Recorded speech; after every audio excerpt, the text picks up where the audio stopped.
Hi, and thank you for watching TargetedWest.com. This is DJ Chris. I'm in trusty Lodi, California in my camper.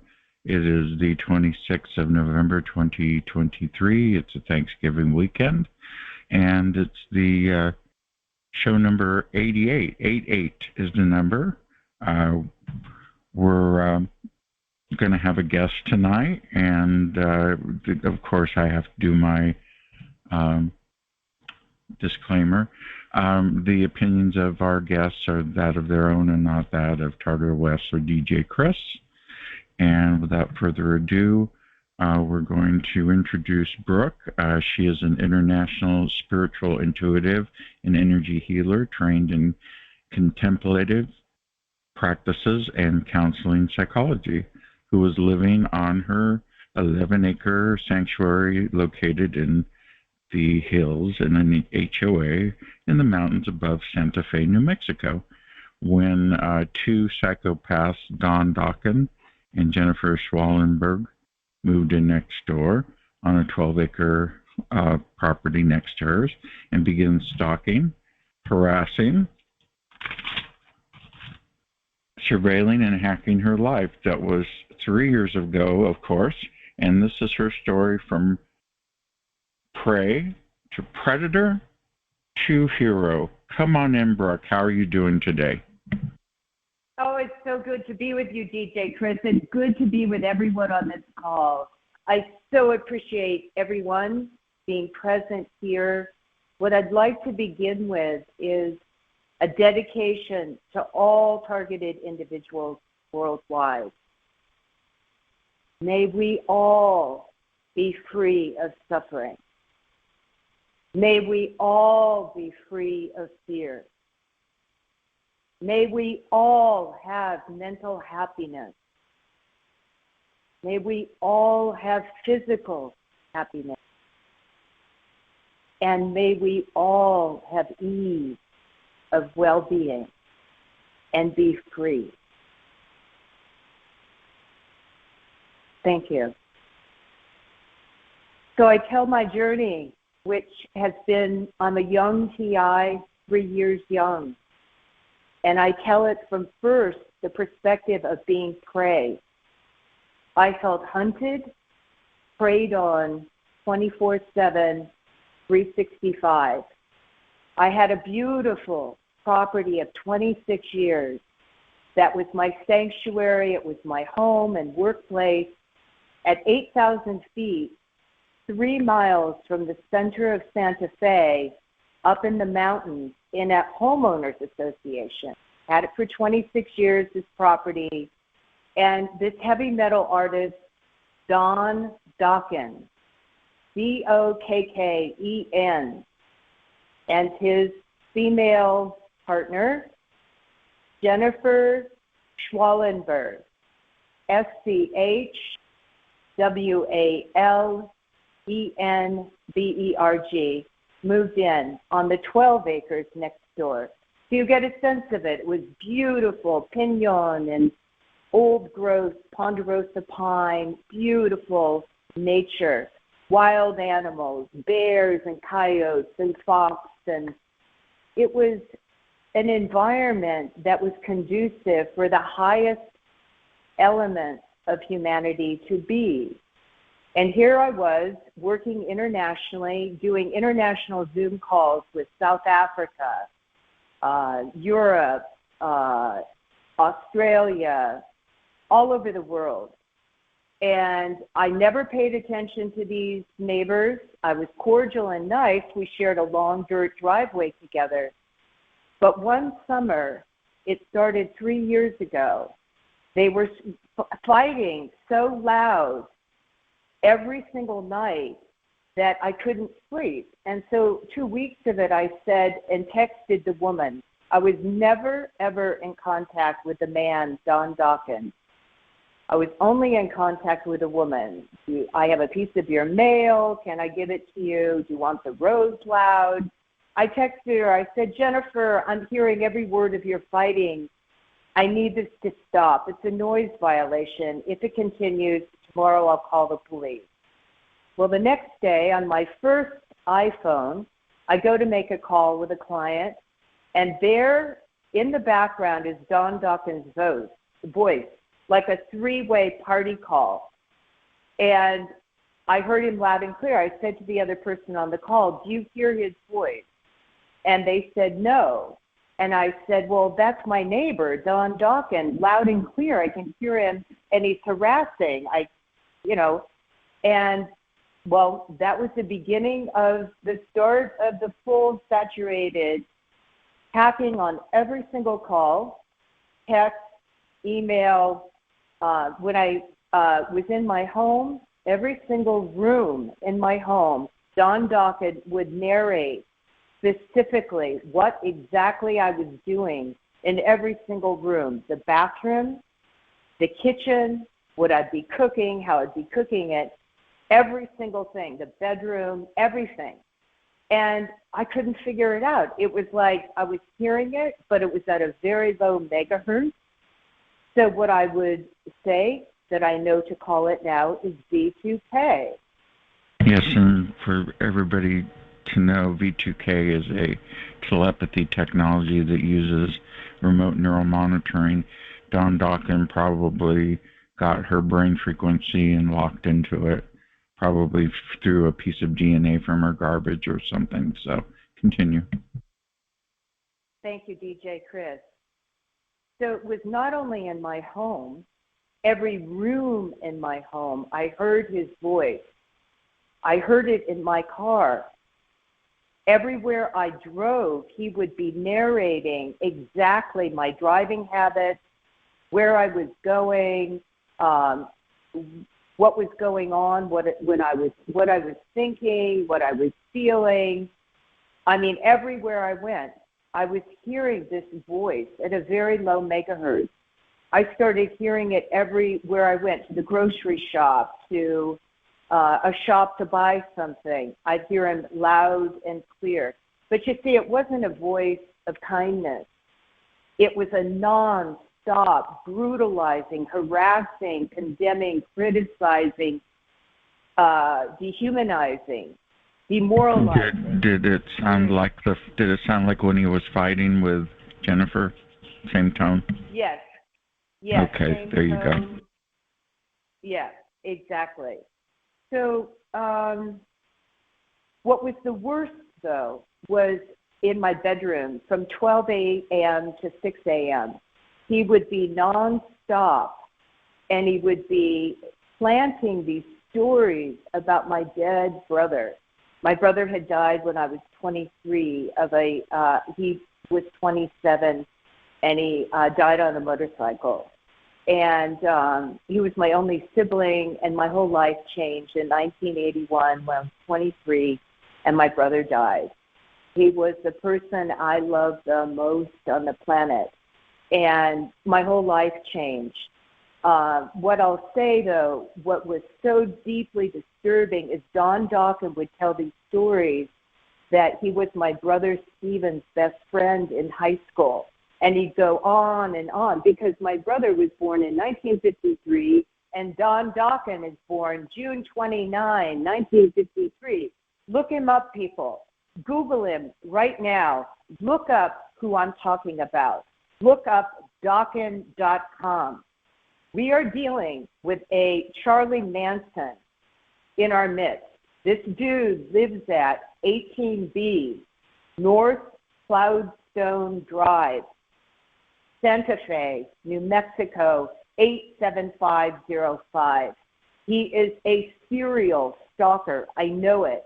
His behavior with me for 3 years is so habituated, it's as though he's been doing it for decades. And what is it for? It's his entertainment.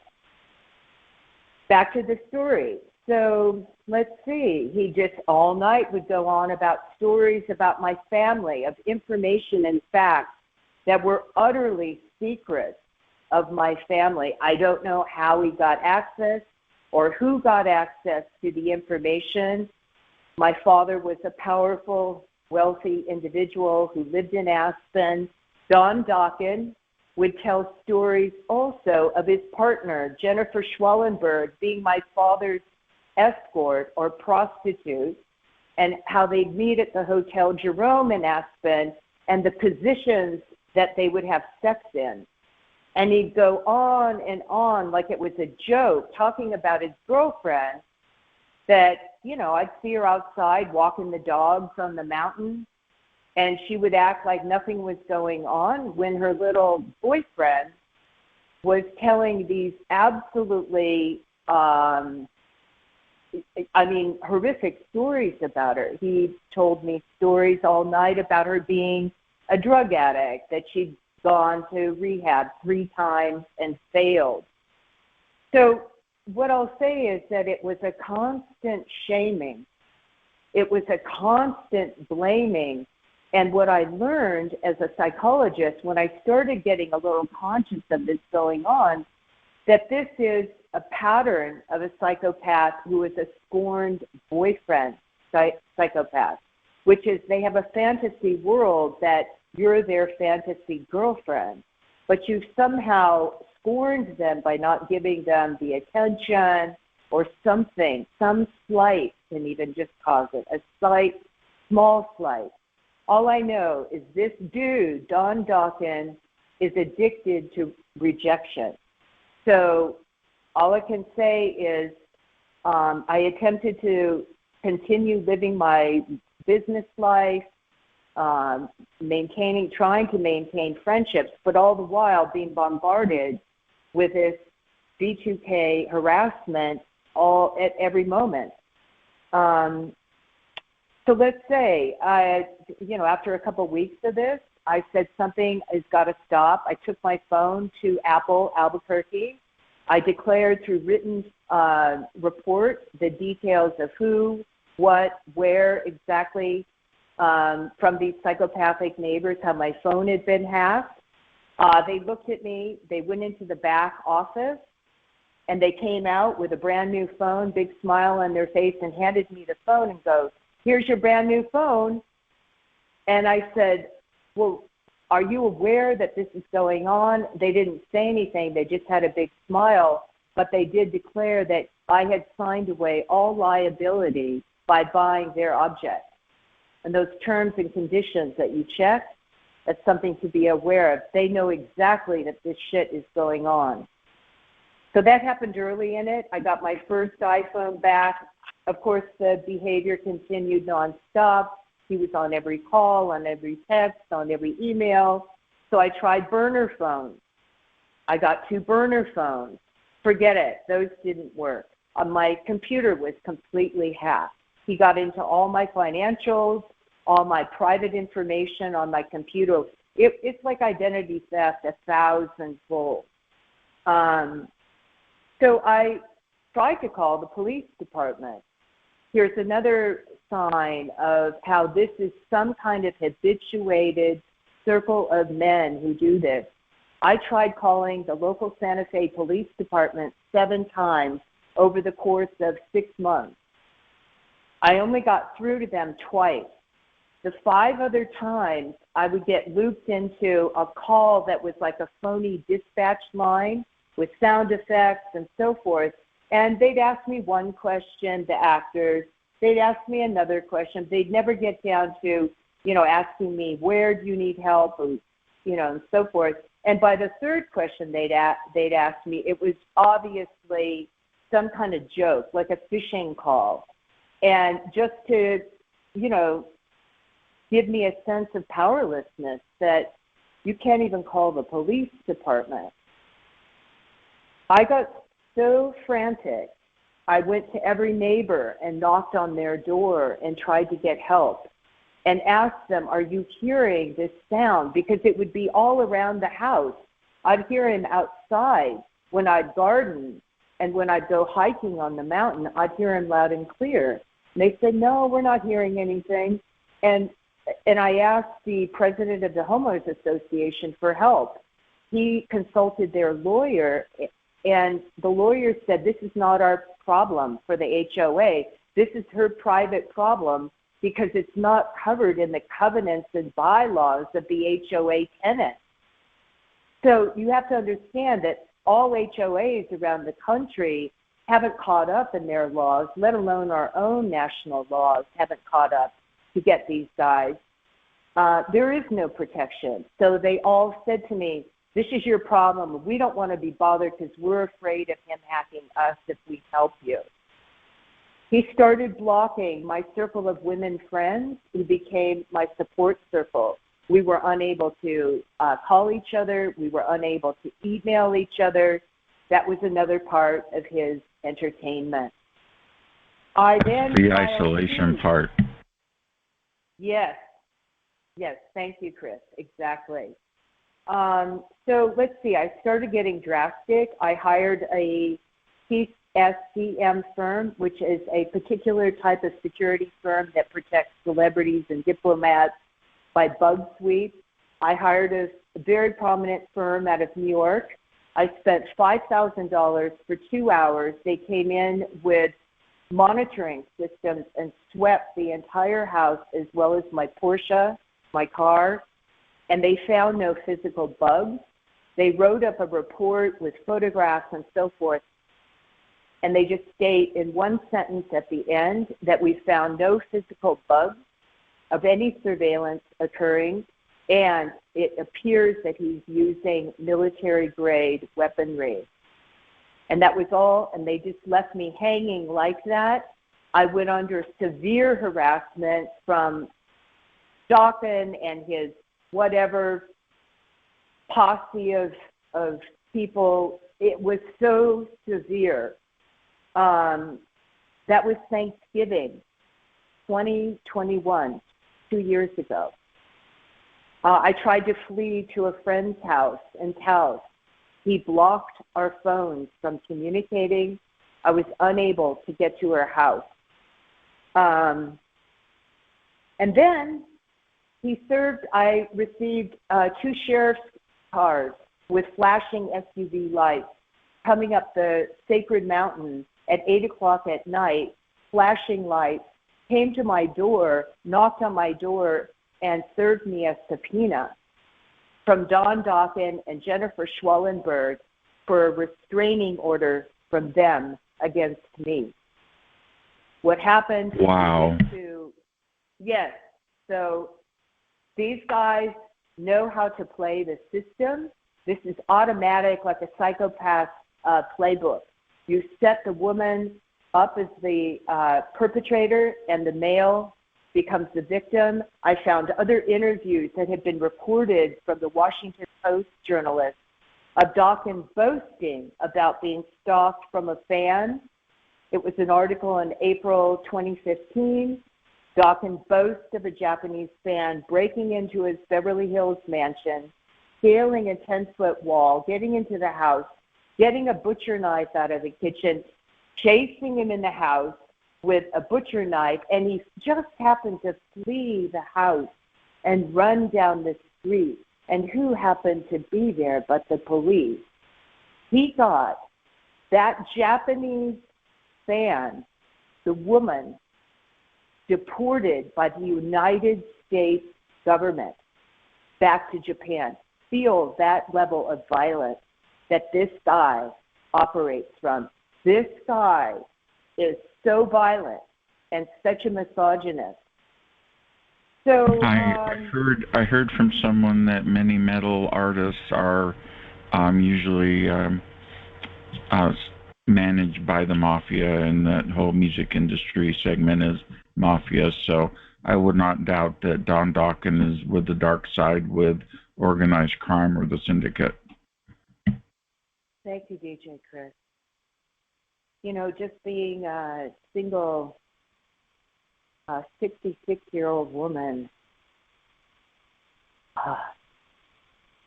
living in her sanctuary for 26 years. Tell you, there was no support. My friends, I couldn't reach them. Those who believed me and respected me. I had never, ever had one incident with the police in all the 30 years I lived in New Mexico. I was highly respected in my profession. It was insane. It was insane. The court case was over the telephone because it took place right at the end of COVID. It was January 5th, 2022, for that false restraining court case. I simply, under oath, kept saying to the judge, these people are lying against me. Dawkins declared that I was infatuated with him, that he was a world-class musician and touring all the time. The guy's an agoraphobic. He never leaves his shack on the mountain at 18B North Cloudstone Drive, Santa Fe, New Mexico. He is crippled now. He had spinal surgery in 2019, and he can't even barely walk. He can't use his right hand. He does not play music anymore. He's a fraud. And back to the point, a female judge, Santa Fe County District Court Number 1, granted him that false restraining order. At that no point, way. I knew yes. At that point, I'm shifting now from the position of prey and being preyed on to a position as predator. And what I define predator as the willing to do anything to rise to the occasion of what is coming across my life, no matter what it takes. I said to myself, after that moment, January 6th, I said, I know who I am, and I am love, and I am truth, and I am perfectly sane about what's going on, because I had stepped into a place of just witnessing the voice. And I started claiming that all of the shaming, I would just say to myself, I love you, Brooke. I accept it. I accept whatever, would arise within me.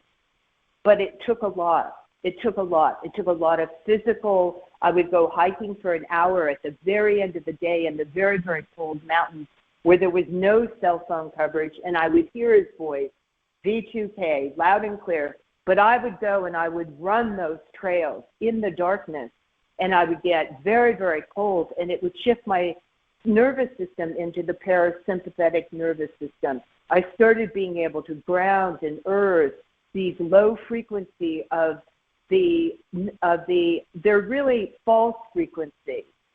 So what you have to do is you have to counteract them with negative ions. Positive ions are the charges from artificial objects, computers and so forth, emit positive ions. What you have to do to counter the positive ions is ground your and saturate and bathe in negative ions, nature, water,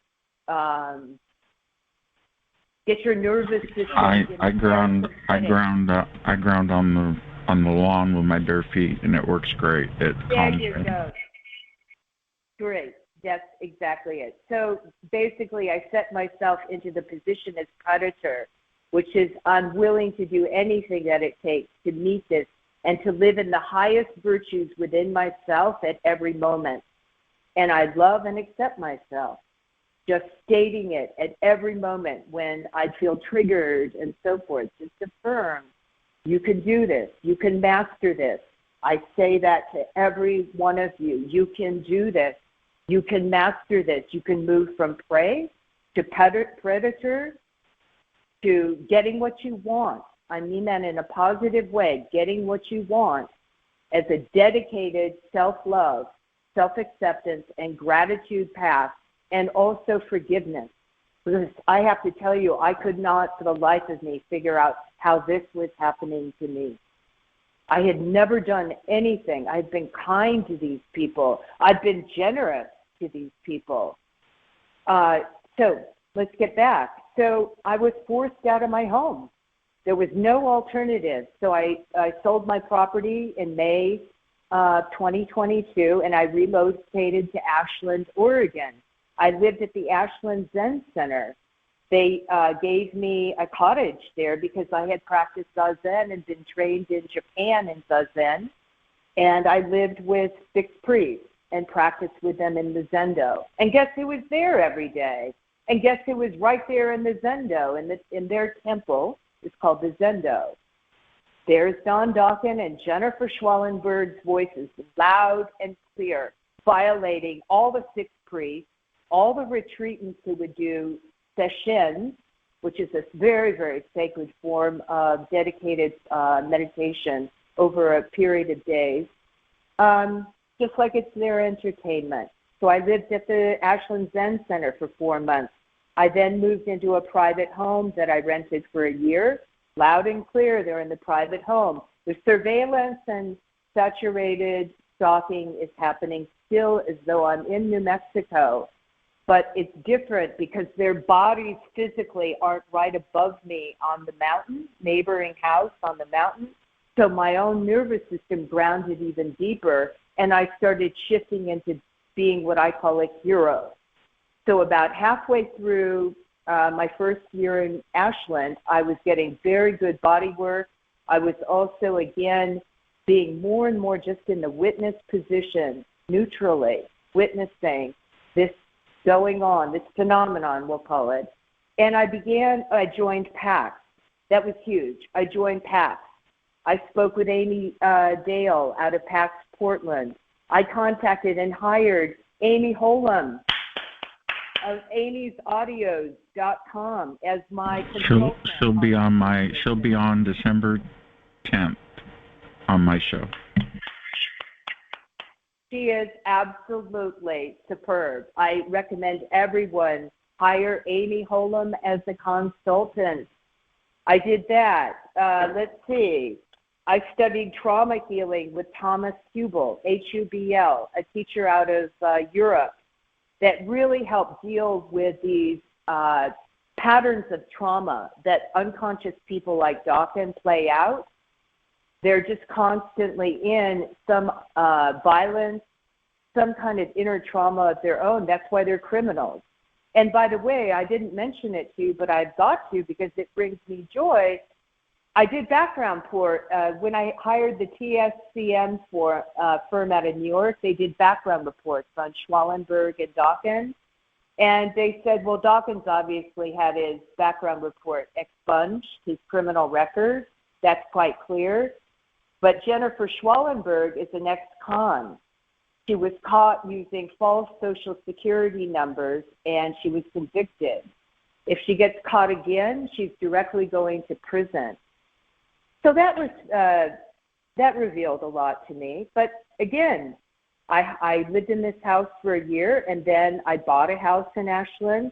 I've been remodeling it, and I've been living in a property that's on the grounds of the Ashland Tibetan Temple, the sacred Sakya Kagyu Choling Temple. And guess who's here, violating the 2 Lama priests at the temple, all the sacred community of Tibetan practitioners in Ashland, Oregon.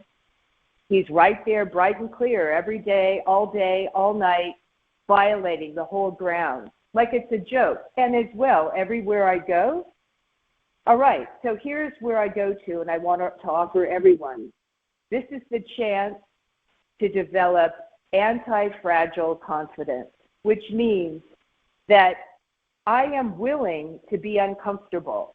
Don't expect to be comfortable. That helps you get out of being too fragile into a posture of you can take on this shit and you can be anti-fragile. But you got to have the confidence to actually remain willing to act in the presence of fear.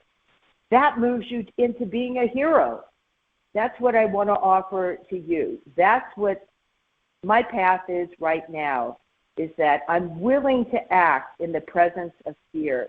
And I'm willing to practice anti-fragile confidence. All right, so it takes resiliency. That's the key element of it. So you have to really ask yourself, this is spiritual warfare, plain and simple. It's psychotronic mind warfare. DJ Chris, if you might want to step in on that word, I don't know, psychotronic. Well, psychotronic and cybernetics go hand in hand. He's somehow created an ability to go into your head and hack you. So,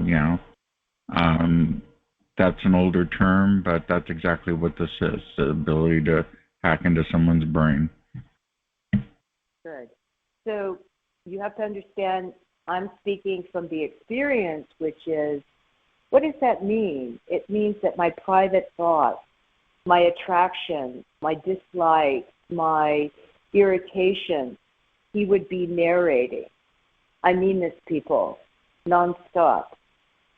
So you have to find a way. This is my experience, and this is what my path has been. I've had to find a way where I meet it with a higher force, and that's what it is, which is you come from such a depth of love. And the word hero, etymologically, from Greek, means protector. A hero has the strength for two.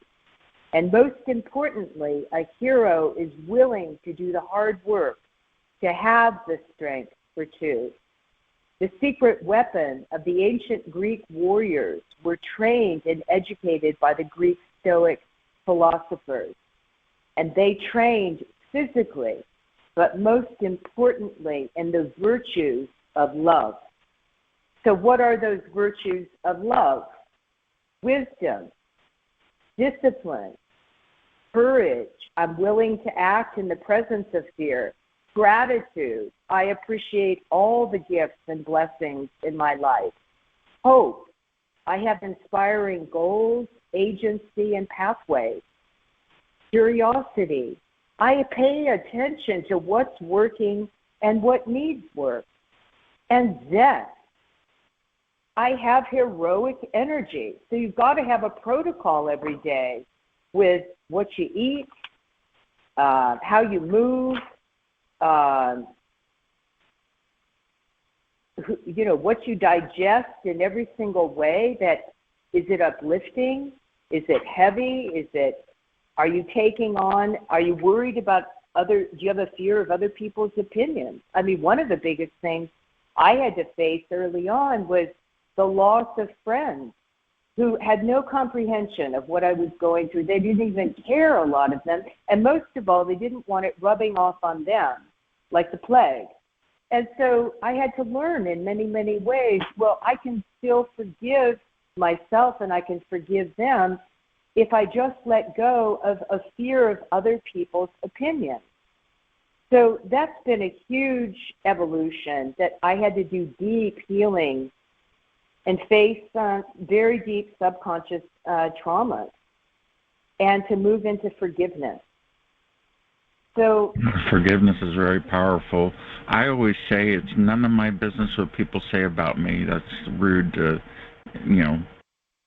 basically snoop and try to figure out why people are talking about you. There's no energy that's positive out of that. I agree with you, and I've had to face in my own unconscious prejudices. I have to look at where I judge others deeply, because it goes both ways. If I don't want to fear other people's opinion, I have to look at what I create as judgment on others. So that's been something to really watch and become more conscious about. But most of all, I just want to give this overall story that there is a much higher force to face this man-made, ego-driven. It's after power, it's ego-driven. The higher force of love, the higher force of self-mastery. These artificial creations cannot touch us. And the evolution of our species as a Homo sapien moving into a Homo luminous, which is the capacity to be aware. But how are we aware? We're aware of being luminous, which is that we're larger than just our bodies. We're larger than our minds. We are souls. So what I would say in great confidence is that it takes intense trust. You have to ask yourself, do you have what it takes to deal with whatever arises? And that's what builds the intense trust in yourself is I must do what I say, and I must do what I say consistently. And that's what keeps me on track with my own inner truth, and that's where I can trust that I have anti-fragile confidence. I think that's enough. I do have to say as well, a source for me has been Ho'oponopono, which is a Hawaiian ancient healing mantra that are four very simple statements. I am sorry. Please forgive me. Thank you. I love you. You can say them in any order. Begin from, I love you. I am sorry. Please forgive me. Thank you. For whatever Don Dawkins is driven by, I know that in his soul, he is a soul, and I look to that soul, and I look to the soul of Jennifer Schwellenberg in forgiveness to say again, just as I raised my hand to that judge and declared under oath, Judge, I have never meant these people any harm. And that is what I hope in this exposure, because you all are assisting me to expose what has been such a private torture. Thank you for listening. Thank you for your support. And please tell others. Yes, we have 4 minutes left, but we can go to the Q&A mode and have people ask you questions if you don't mind, Brooke. So we'll go ahead.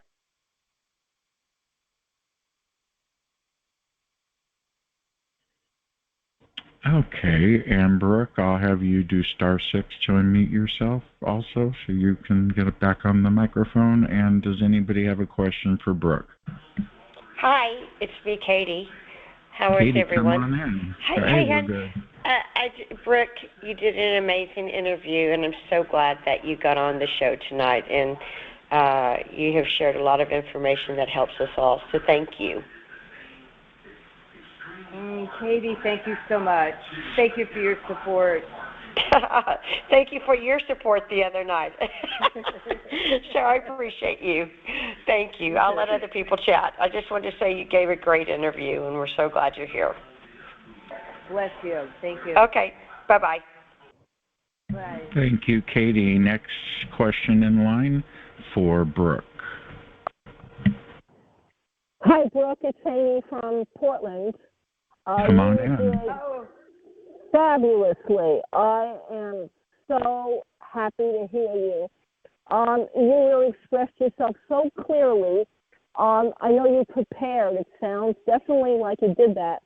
And I want to say I appreciated the Buddhistness in your talk. It came out clear because I practice Buddhism too for a long time, and touched me, and it was kind of really cool to hear some Buddhism on the call. I pretty much don't hear it that much, so it was wonderful. Thank you so much, and thank you for exposing the demon on your back, and I really think that it's gonna rid you of that burden on your back, energetically and in other ways.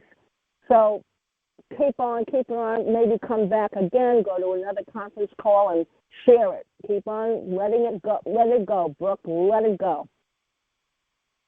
Yes, and Brooke, remember you have all new friends now. We won't leave you because we know the truth. Oh, I feel it so much. Thank you. Thank you, Amy.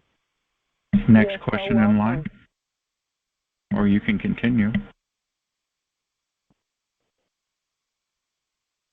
Next question for Brooke.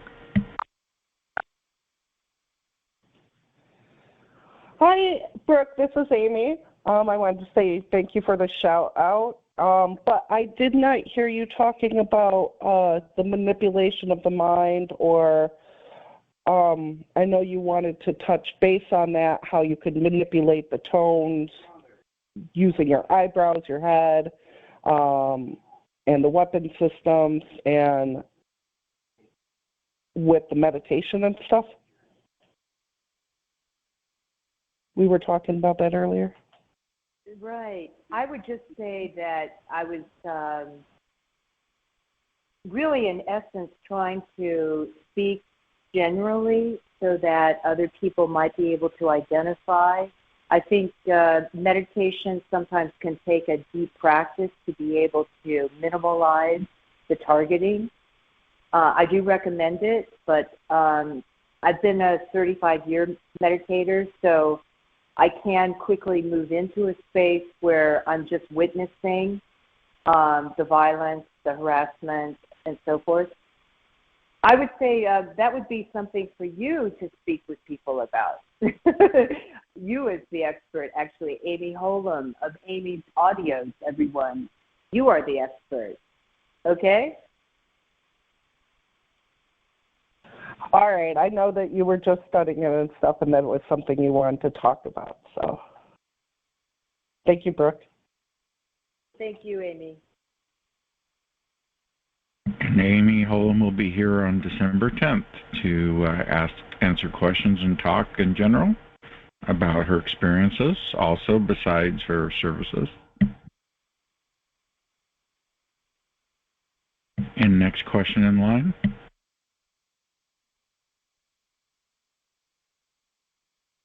Do you have a question for Brooke?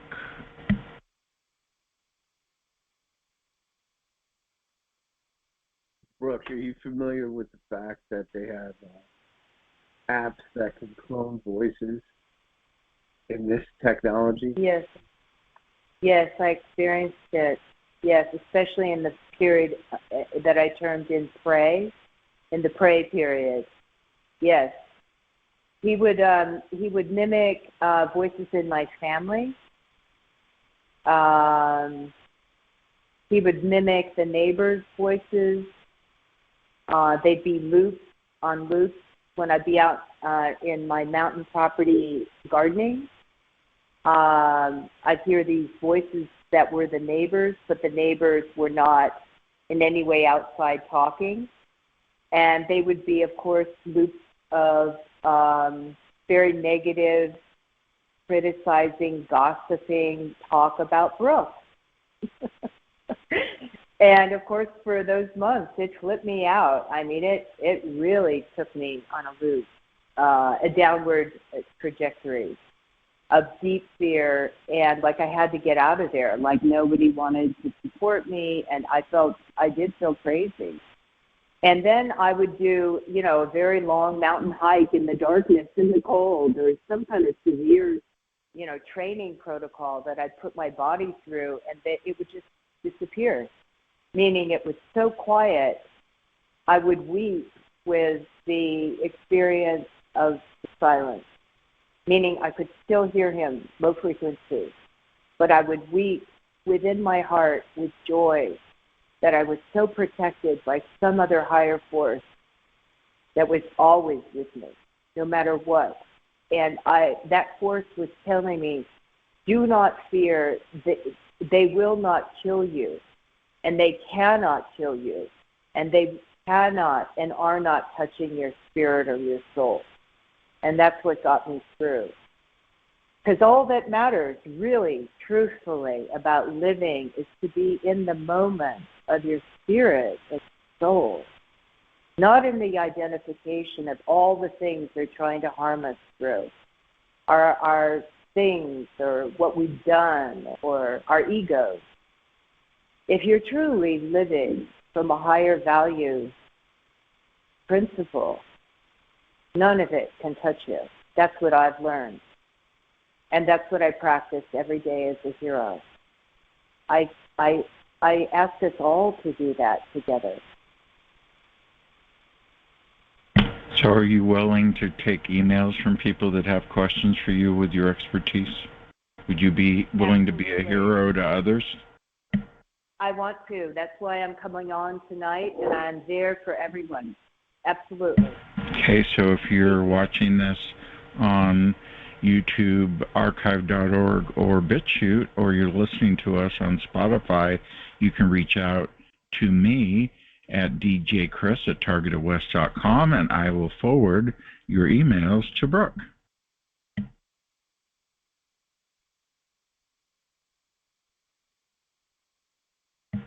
And if Brooke wants, she can give her address out. if she has one available to give out, or you can do it through mine. Brooke, are you still there? I am. Yeah, I'll go through you first. Yeah, that'd be good. Yeah. I'll screen, I'll bet. Thank you, DJ Chris. Thank you so much. So you just got an... Oh, go, come on in. Oh, okay, here I am. Hi, I'm in again. Hi, Brooke, it's Amy from Portland again. Question, how have you been with yourself present when you're in a vulnerable moment, when you're feeling somewhat fragile, somewhat kind of emotional with maybe some kind of sadness or frustration or maybe a little fear here and there?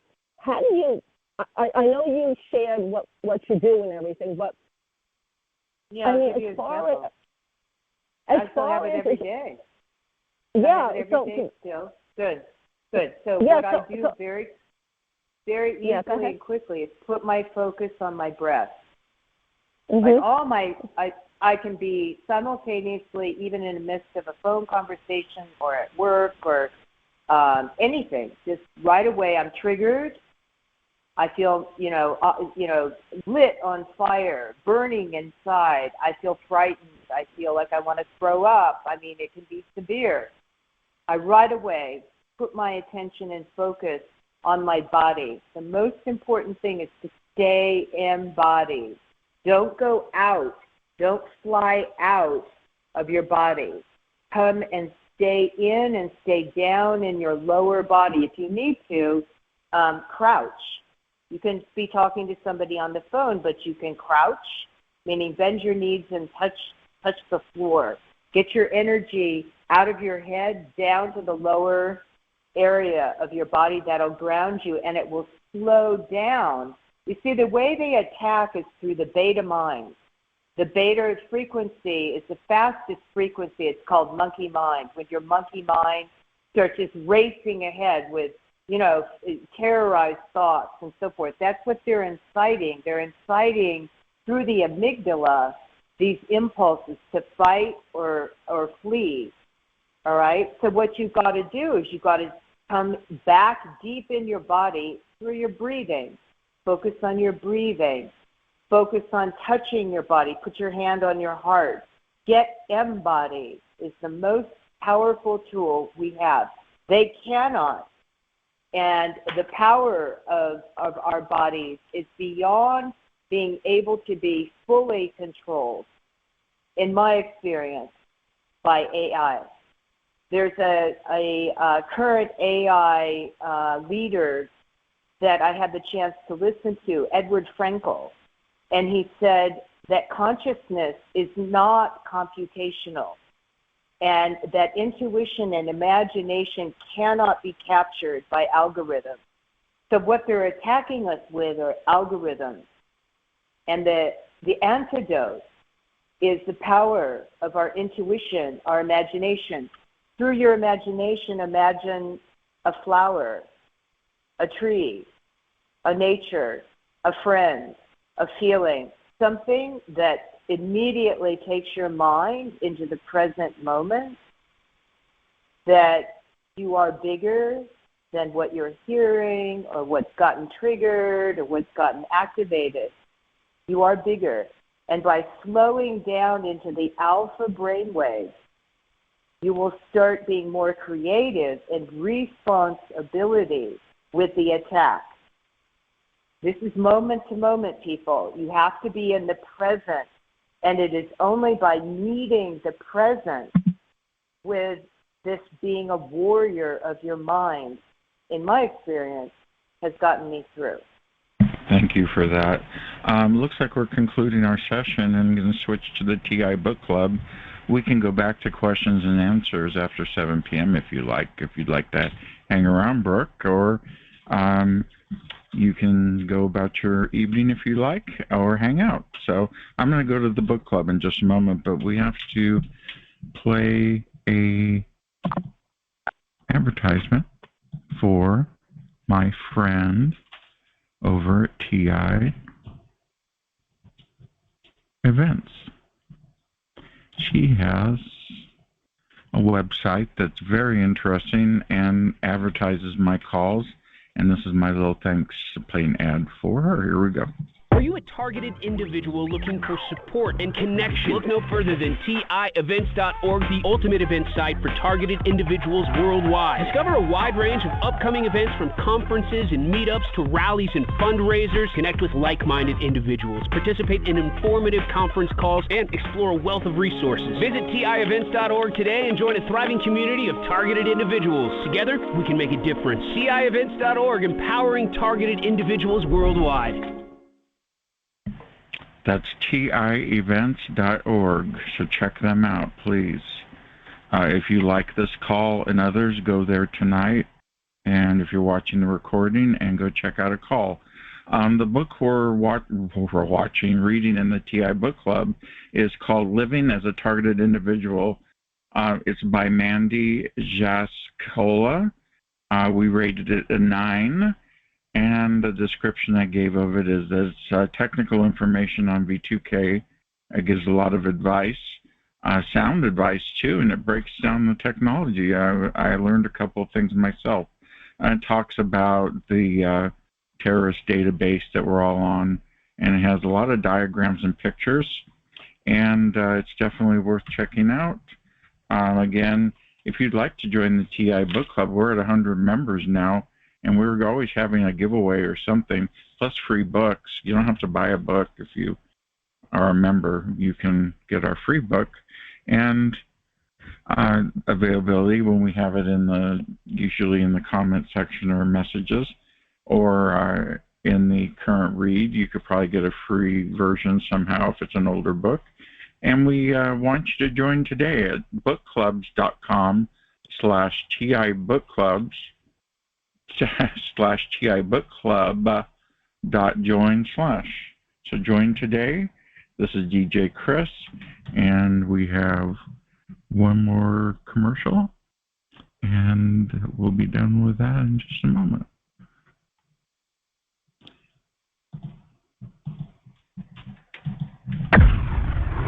Are you an adventure seeker or mystery solver? Well, your hunt is on. DJ Chris's Targeted Individual fiction series beckons.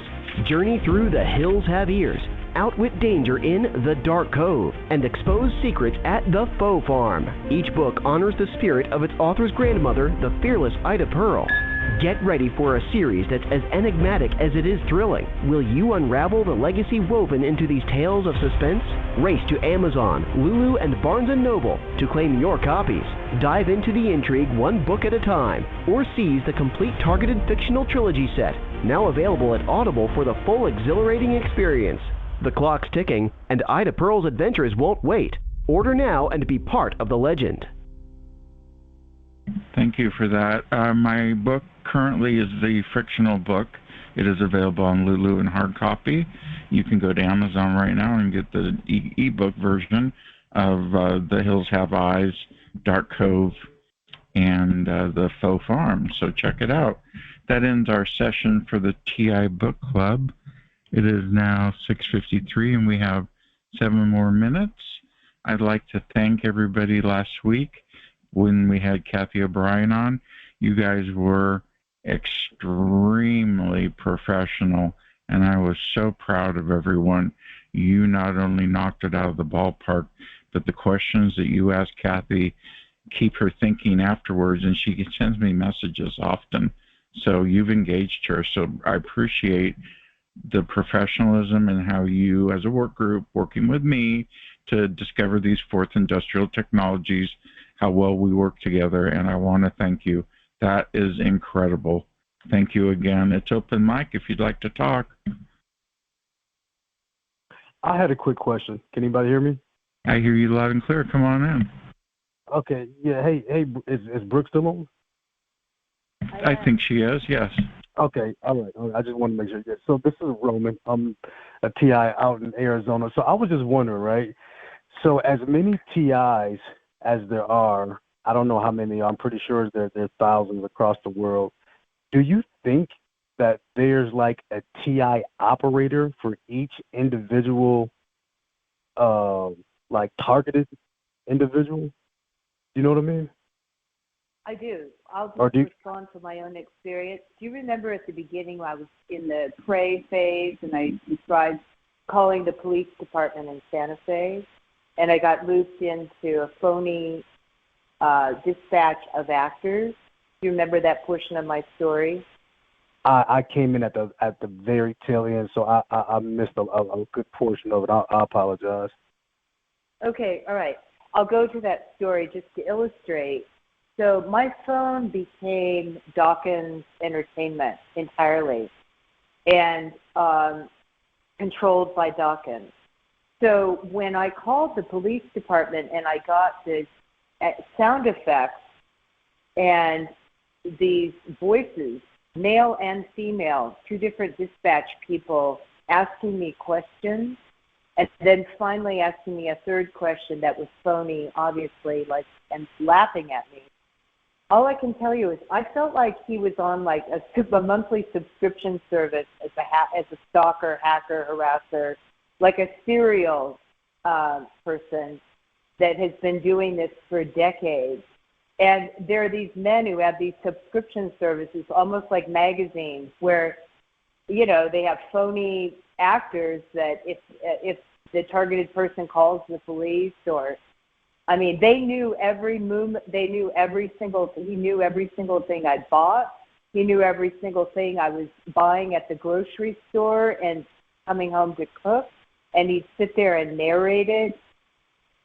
I don't know if that gets near your question, but all I can tell you is the detail is minute. I don't know how they do it. But that's been my experience. I could get into hours of describing weeks and months, years now, and also traveling, rental cars, hotels. His voice is consistent in every hotel room I've been in. Hotels are the worst with all the magnified Wi-Fi, whatever. Right. I had a question. Did you ever hear anyone else's voice? Sorry, Roman. Anyone else's voice besides his or Jennifer's? No, it's always only them, and it is them.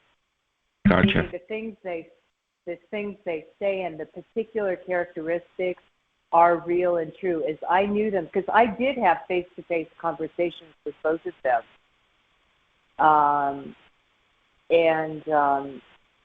all I can say is it's only them. In my experience, it is only them. I don't feel it's a larger... Go ahead. Do you think he's done this to other neighbors? Go ahead, Roman. Oh, no, I was just going to ask... I'm sorry. He's done it to other neighbors. The background check was... The most revealing about Dawkins was how often he moved. And he lived in very weird places like North and South Dakota. They went back decades in the background check, and the most outstanding feature of Dawkins in the background check was how frequently he moved and the weird places he lived. He's been doing this for decades, in my belief. I'm sure he has. I wouldn't doubt that. I'd like to add something to help Roman. Hi, Roman. Hi, it's Katie chatting.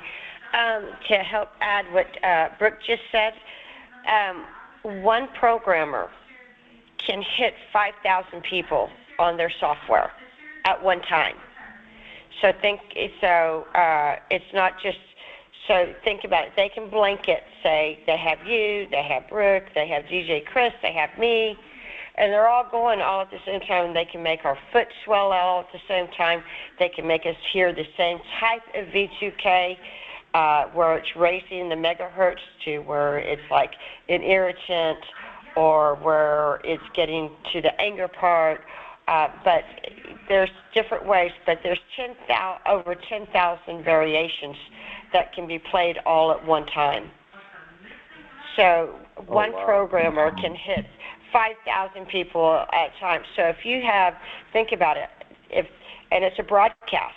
And these people, these programmers and these people that click into the broadcast, they can go from your channel to my channel to Brooke's channel to DJ Chris's channel. They can go to, it's international globally. So someone in India or Switzerland or France can click in and hit us all at the same time, all 3 of us, all 5 of us, all 10 of us, all 2,000 all at the same time, and can make your left. Part of the reason is they use software to translate now, so they can speak any language and speak in English to us through the chatterbot. Yeah, and 80% of the time they'll have a bot on that's doing chatter and doing an argument with you. It's called the push-pull.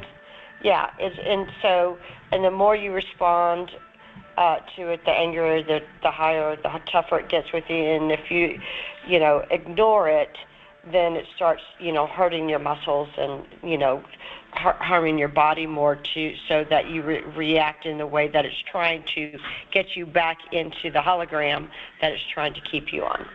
Gotcha. Okay, well, thank you for listening to this recording. If you're on Spotify, BitChute, YouTube, or archive.org, or on Twitter, thank you for listening. I'll be back next week, and so stay tuned. Thank you. And we'll stop recording now and switch to open mic.